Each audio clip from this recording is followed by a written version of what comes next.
Any other questions from folks? It's a big group this time. Yeah. Right. It's good. Yeah, Let's people go. really care about this issue. Yeah. So. Brian, I was really pleased to hear you say I would have no problem supporting this bill. Mm-hmm. I heard you say that, and I'm really pleased that you said that. Yeah, That we means just- you are supporting this bill. We just have to get it to run. Yeah, but I'm really glad we have your support on Yeah. it. You have your, Not COSA. we have your verbal support. Because we Well, heard she's you been say- recording the whole time, so you have me on record. So I don't want to make this about age or anything like that, but I think a lot of the issues that we're dealing now kind of transcend politics and ideologies. It's no generational thing, and I think more younger people, even some of the younger Republicans, are more receptive to actually getting things done and working on things like this.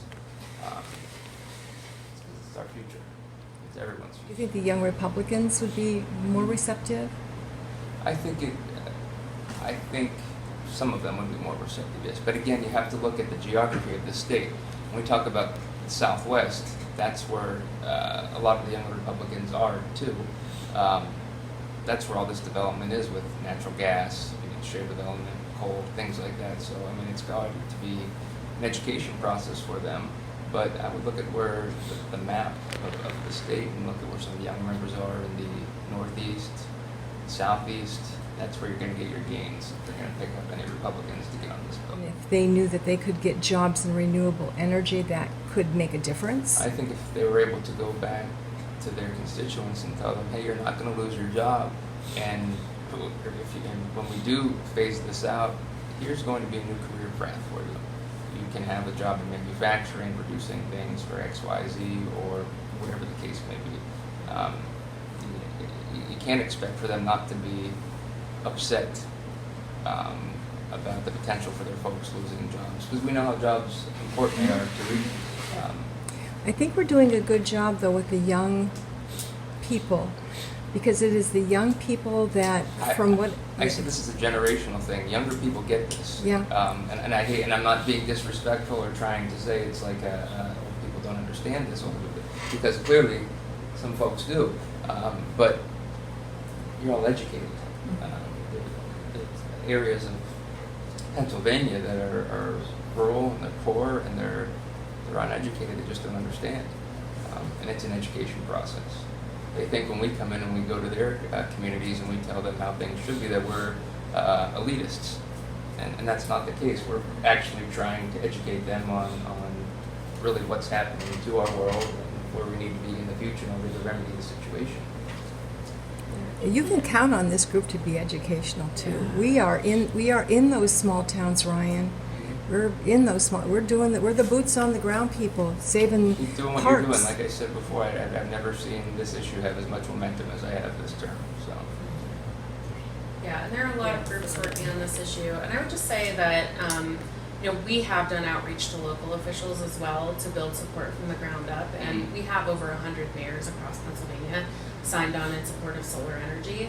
I think they understand that helps their communities be more resilient as well, and more people than we might think are thinking about how climate change is impacting communities, because it's not just the shoreline. In Pittsburgh, we have landslides and flooding where we never had it before, and the city's having to spend millions on fixing all those issues and buying out homes and things like that, and we're not alone. So You I would think the speaker being from Allegheny County would be sympathetic to you that. would think. I mean, I don't represent the city of Erie, but I believe in regional representation, Yeah. so I always fight for the things that are outside of my district because it's the right thing to do.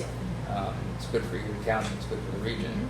I would hope the speaker would do that too. And a big impact is going to be on tourism, and that is Erie County. Yeah, it is, Prescott. and that's And Prescott. that is, I mean, it's, it's it's fishing on the bay, It is. ice fishing, and winter sports. well, you're seeing devastating effects of Prescott. Exactly. And it's happening much faster than anticipated. Yeah. And that's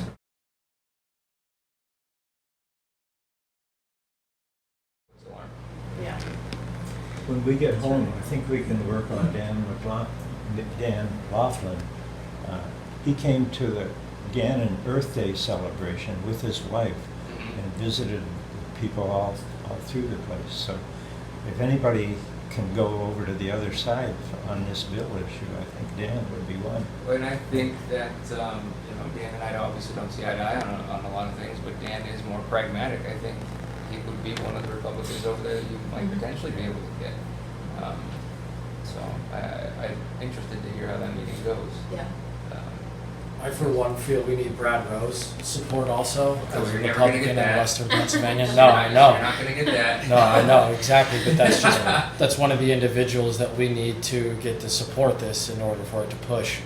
But you're right, that is a challenge, and that's an advocacy and education challenge with somebody of that stature. Well, I need to excuse myself. I have a 10:30 meeting, but I know you're all scheduled to be here until 10:30, so I'm going to leave you with a folder. But you all, I think, should feel free to continue your conversation. Thank you. Don't want to be late. Sponsoring, even as a symbolic. Because that's where we're wrong here, where I believe public servants shouldn't do things just to, if I co-sponsor something, I want people to see that there's actual teeth in it, that this can actually have a shot at passing. There's two magic numbers here, 3 in the Senate, 9 in the House. That's what we want to achieve this agenda. We've got to elect more like-minded people. Yeah. And those are Democrats. And I hate for it to come down to politics, but that's what it is. It's Yeah. 3 and 9, 3 in one chamber, 9 in the other, and that's where we're at. Clear that every session, there's enough votes to pass it, and it's just being held up by the process not being brought to the floor. It's gonna be the pressure on that one decision not to bring it out of the committee, not to bring it to. Well, I think that people need to pressure that one person who's deciding not to run the But bill. part of the pressure is having everybody else visibly on it. It's my opinion, but I do think My that. opinion is that he doesn't give a damn what the other members think, and that is a matter of fact. But it's it's even more clear to the voters Mhm. where the problem is that if you want to get something done, you've got to vote differently. Right. And how much difference a speaker has, how much political influence a speaker has. I don't think that's so evident to a lot of people that are just getting involved in, especially in this climate issue, that this issue is bringing them in for the first time, young folks that we're talking to. Mhm. I'm happy to educate them on the process. What I think the legislators need to do a better job at educating the public on the process down here, so people don't have unrealistic expectations of what we can and cannot do. I think people often, when they reach out to my office, they think I'm the executive branch, the legislative branch, and the judicial branch, and unfortunately, I'm just one, and I'm one out of 203 in one chamber. So, although I might have a loud voice down here and be able to push some things through, important things I view important like this are now being spun with an ideological view, so they're almost impossible to get done, which is unfortunate until we have the numbers on our side. Is this? Renewables. We Right. eventually need to make that change. It's just And we appreciate it's a you matter doing of that. when, but I'd Yeah. like to do it sooner rather than later. Right, we appreciate you. But the big supporting hang-up this. is we have to make sure that the people who are going to be impacted by this, they have employment opportunities after. I don't know if any of you've been to Greene County, but that's sort of the mecca for natural gas development, coal. That's the only jobs out there. Those are the only type of employment opportunities out there.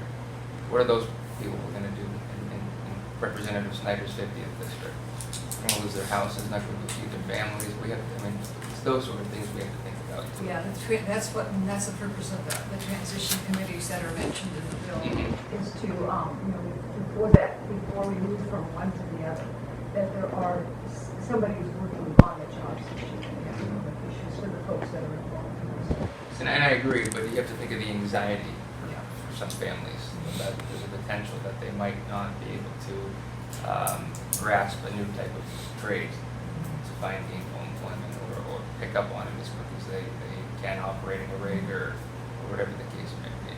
And those are other factors to consider too. So when I make my decisions, I try to look at the entire picture. And obviously the planet comes first and foremost, but we can't forget about the actual people here too. But don't the numbers show that there are more jobs in renewables now than there are in coal, and there's increasing numbers in the Not in renewable energy? Pennsylvania. That's not the fact in Pennsylvania? Not anything that I've seen. Maybe we can get information, because Yeah, We're among leaders in natural gas production. So I would challenge the renewable numbers on that because we do quite a bit of natural gas production here. So let's try to find. Right.